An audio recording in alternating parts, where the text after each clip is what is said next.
যখন এখানে ভাড়াটা আসছে, ওই যে একটা ভাড়া আসলো, ও কিন্তু 1200 টাকা চাইছে ভাড়া। আমার সামনে 1200 টাকা চাইছে। 1000 টাকা 1200 টাকা না। ঠিক আছে, আপনি আমার কথাটা শুনেন। আমি আসছিলাম সকালবেলা, যখন আমি আসছিলাম উনি আমার কাছে কয় টাকা ভাড়া চেয়েছিল? 1000 টাকা। আপনি ছিলেন? আমি ছিলাম 1000 টাকা। 1000 টাকা চাইছিল। আমি উনাকে জিজ্ঞাসা করছি এই ভাড়াটা কি পৌরসভা কর্তৃক বা আপনাদের কোনো নির্ধারিত ভাড়া? উনি আমাকে বলছে যে হ্যাঁ, এটা আমাদের নির্ধারণ করা ভাড়া। আমি বলছি কে নির্ধারণ করে দিচ্ছে? বলছে পৌরসভা থেকে। বলছেন আপনি এটা বলছেন এটা আপনি এটা বলছেন 1000 টাকা নির্ধারণ করা, এটা কি আমাকে বলছিলেন? আমি বলছি হ্যাঁ কি না? হ্যাঁ কি না? 1000 টাকা। ভাই আপনি পৌরসভার ভিতরে। পৌরসভার ভিতরে 1000 টাকা ভাড়া। এক কথায় উত্তর দিবেন, পৌরসভার ভিতরে 1000 টাকা ভাড়া, এটা আপনি বলছিলেন? হ্যাঁ বলছি। ঠিক আছে। ঠিক আছে। তাই পৌরসভার ভিতরে যে 1000 টাকা, এটা আপনাদের কে নির্ধারণ করছে? এটা আমি বলতে পারবো না কি নির্ধারণ। তাহলে আপনারা কার আন্ডারে গাড়ি চালান? নির্ধারণ এখন আমার কথাটা শোনো, কিন্তু যখন ও এই কথাটা বলছে তখন কিন্তু আমি বলছি যে যদি অ্যাম্বুলেন্স না যায়, হ্যাঁ, ও যদি কমে না যায়, তাহলে আমার একটা গাড়ি আছে 600 টাকা কিন্তু নিয়ে দিতে চাইছিলাম আগে এই ভাড়াটাই। 600 টাকা কিন্তু বলছি না ভাই, 600 টাকা দিয়েন। হ্যাঁ, আমি যাই না। এটা কখন বলছেন আপনি? এটা আল্লাহ গাড়িও নিয়ে আসছি, তারপরে আবার ওই যে আপনি আমার কাছে কয় টাকা ভাড়া নিছেন? কেন তোমার কাছ থেকে তোমার আমি কিন্তু কত টাকা নিছেন? 800 টাকা নিছি। আচ্ছা, হ্যাঁ, 800 টাকা থেকে কোথায়?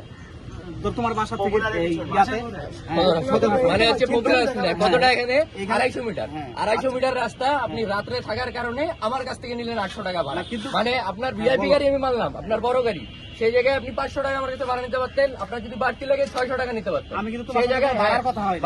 ভাড়ার কথা হয় নাই, ভাড়ার কথা হয়নি। আমি কিন্তু আপনাকে তো শোনো, আমার কথা শোনো। বলতে দিচ্ছেন না। না, আপনি আপনার কথা শুনবো, আপনি হ্যাঁ, আমার বলো। কথা বলতে চান। বলো। আপনি আমার কাছে নিতেন 500 টাকা, ওরা যদি নর্মাল ভাড়া হয় 500 টাকা 600 নিতেন, 600 জায়গায় 700 নিতেন, আপনি 800 নিতেন। আমার এটাতে দুঃখ নাই, আপনার সাথে যেহেতু ভাড়া করিনি, ইমার্জেন্সি ছিল। এখন প্রত্যেকটা লোকই তো এই সময় আসে, তারা তো ভাড়া দামাদামি করে না, কারণ তাদেরও ইমার্জেন্সি থাকে। আর তাদের যখন ইমার্জেন্সি থাকে তখনই আপনারা একদম কোপ দেন। না, ওইটা কোপ দেন। এই যে সবার বেলা না। সবার বেলা না, না আমি এই পর্যন্ত পেশ করছি। আমার কাছে সবার বেলা না। ও ছিল, এই যে দাঁড়ান বলতে দেন আমার সেই সময়, তারপরে আপনি বলবেন। ও ছিল আমার স্কুলের বড় ভাই, 21 ব্যাচের বড় ভাই, আমার পাড়ার। ওর লাশ সদর থেকে নিতে যেতে চাইছি, 2000 টাকা ভাড়া চাইছে। আপনাদের এখানে আর একটা লোক বলেন যে আমি যাবো, একটা লোকও বলে নাই। কি পৌরসভার বাইরে? উনি যে বললো আশ্রমপাড়া আশ্রমপাড়ার ভিতরে 1000 টাকা, তার 2000 টাকা কেন এখন চাইলো? কথা হচ্ছে লাশ নিয়ে যেতে 2000 টাকা। সব জায়গায় তো সবকিছু সব হয় জায়গায় না। সবকিছু হয় না মানে কি? তার মানে গরিবের উপর আপনারা একদম মারা দিয়ে দিবেন টাকাটা।